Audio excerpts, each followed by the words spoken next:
दोस्तों अगर आपको भी गुजरात और दिल्ली के बीच खेला गया रोमांचक मुकाबला अच्छा लगा है तो इस वीडियो को लाइक जरूर कीजिएगा। दोस्तों आज आईपीएल का 7वां मुकाबला दिल्ली के अरुण जेटली स्टेडियम में डेविड वार्नर के दिल्ली कैपिटल और हार्दिक पांड्या के गुजरात टाइटन के बीच खेला गया। दोस्तों टॉस की बात करें तो इस रोमांचक मैच का टॉस गुजरात के कप्तान हार्दिक पांड्या ने जीता और दिल्ली को उनके ही घर में पहले बल्लेबाजी करने का न्योता दिया।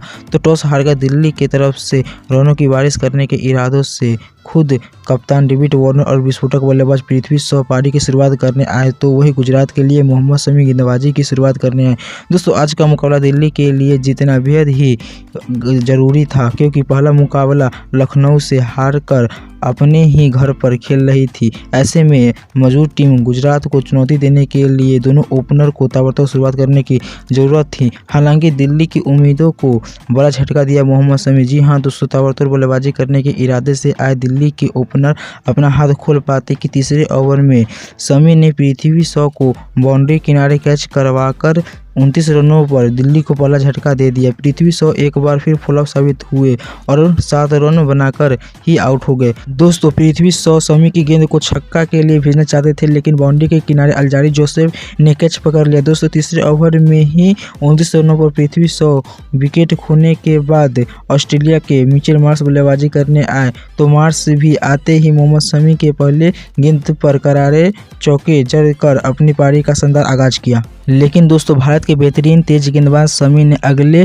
गेंद पर मार्श का काम तमाम कर दिया। मार्श पहला चौका मारने के बाद दूसरी गेंद को भी बाउंड्री के पार भेजना चाहते थे लेकिन गेंद उनके बल्ले का किनारा लेते हुए स्टंप में जा टकराई और मार्श बोल्ड हो गए। दोस्तों मार्श ने सिर्फ 4 रन बनाए और दिल्ली को शमी ने दूसरा झटका 37 रनों पर दिया। दोस्तों टॉस हारकर दिल्ली की शुरुआत बेहद खराब रही। शमी की आग उगलती गेंदों ने दिल्ली का दिल दहला दिया। दोस्तों अपनी टीम को मुसीबत में घिरता देख कप्तान डेविड वार्नर ने आक्रामक बल्लेबाजी करी ताकि दबाव गुजरात के गेंदबाजों पर डाल सके। इसलिए उन्होंने छठे ओवर में गेंदबाजी करने आए कप्तान पांड्या को सेट होने नहीं दिया। पांड्या की दूसरी और अंतिम गेंद पर वार्नर ने बेहतरीन चौका जड़कर पावर प्ले में दिल्ली के स्कोर को 52 रन तक पहुंचा दिया। दोस्तों दिल्ली ने पावर प्ले में 52 रन बनाए और लेकिन गुजरात ने 2 बड़े झटके भी दिए जिससे यह पावर प्ले 50-50 रहा।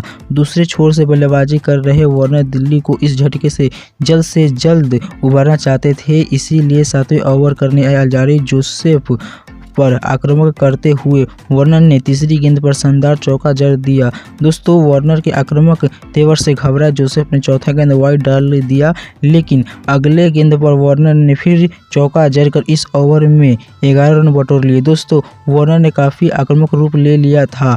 32 गेंदों में 37 रन बनाकर खेल रहे थे और गुजरात के लिए खतरा बनते जा रहे थे। अल्जारी जोसेफ के पहले ओवर में पिटाई करने के बाद जब जोसेफ अपना दूसरा ओवर और पारी का 9वां ओवर करने आए तो एक बार फिर वार्नर जोसेफ पर दबाव बनाना चाहते थे जिसकी वजह से पहले ही गेंद पर बड़ा शॉट खेलने के लिए बल्ला जोर से घुमाया लेकिन जोसेफ वार्नर से ज़्यादा चलाकर निकले। जोसेफ स्लोअर गेंद डाली और गेंद वार्नर के बल्ले से लगकर स्टंप में जा टकराई और वार्नर बोल्ड हो गए। अल्जारी जोसेफ ने वार्नर के तूफानी पारी का अंत कर गुजरात को तीसरी बड़ी सफलता दिलाई। दोस्तों इस बड़े झटके से दिल्ली उभर ही पाती कि जोसेफ ने अगले ही गेंद पर दिल्ली को पूरी तरह से दहला दिया। वार्नर के बाद बल्लेबाजी करने आए रायली रूसो से दिल्ली को बड़ी उम्मीदें थी लेकिन वेस्ट इंडीज के तेज गेंदबाज जोसेफ ने अपना जलवा दिखाते हुए अगली गेंद पर घातक बाउंसर डालकर रूसो को चकमा दिया और गेंद उनके बल्ले से टकराकर सीधे राहुल तेवतिया के हाथ में चली गई। उसके बाद बल्लेबाजी करने आए बल्लेबाज अभिषेक पुरेल और अक्षर पटेल ने दिल्ली के पारी को संभाला लेकिन जल्द ही राशिद खान ने अभिषेक पुरेल को बोल्ड कर दिया और दिल्ली को 5वां झटका दे दिया। उसके बाद मानो दिल्ली का कमर ही टूट गया। भले ही अक्षर पटेल ने पारी को संभाला मगर दिल्ली 20 ओवर में 8 विकेट गंवाकर 162 रन बनाई। दोस्तों जैसा कि लग रहा था यह टोटल गुजरात टाइटंस के लिए बड़ा नहीं था, इसलिए गुजरात की तरफ से ओपनिंग करने आए बल्लेबाज सुमन गिल और रिद्धिमान साहा ने दिल्ली के गेंदबाजों को 2 ओवर तक जमकर पिटाई की। फिर नोकिया ने अपने पहले ही गेंद पर रिद्धिमान साहा को बोल्ड कर दिया। उसके बाद बल्लेबाजी करने आए बल्लेबाज साई सुदर्शन ने पारी को संभाल लिया। जल्द ही सुमन गिल भी आउट हो गए। उसके बाद हार्दिक पांड्या भी आउट हो गए लेकिन दोस्तों साई सुदर्शन और विजय शंकर ने 53 रनों की साझेदारी की लेकिन विजय शंकर भी आउट हो गए। उसके बाद साई सुदर्शन मैदान पर टिके हुए थे और उन्होंने डेविड मिलर के साथ अर्धशतक लगाते हुए गुजरात टाइटन को 6 विकेट से जीत दिलाई।